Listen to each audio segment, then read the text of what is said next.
بۆستە حەزت بە فیلمی کۆرییە و لە هەمان کاتیشدا زۆمبی بێت ئەوە بەناوبانگترین و سەرکەوتووترین ئەو فیلمانم بۆ هێناون کە کۆرین و لە هەمان کاتیشدا باس لە زۆمبی دەکەن. من میرعومەرم لە کورتە کلاکێتەوە با بڕۆین. لە پلەی دەیەم فیلمی پێننسوڵا کە بەشی دووەمی فیلمی ترین تو بۆسانە ساڵی 2020 بڵاوکراوە نمرەی 5.5 بەدەستێناوە لە IMDb.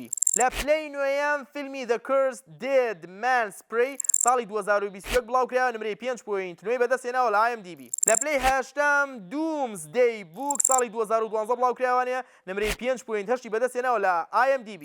لە پلەی حوتم فیلمی ئەنیمەیشن سیۆل ستیشن 2016 بڵاوکراوە نمرەی 6.1 بەدەستێناوە لە IMDb. لە پلەی شەشەم فیلمی رامپانت ساڵی 2010 بڵاوکراوە نمرەی 6.3 بەدەستێناوە لە IMDb.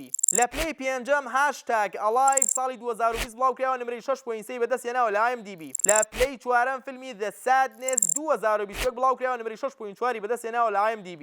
لە پلەی سێم فیلمی زۆمبی for sale ساڵی 2019 بڵاوکراوە نمرەی 6.6 بەدەستێناوە لە IMDb.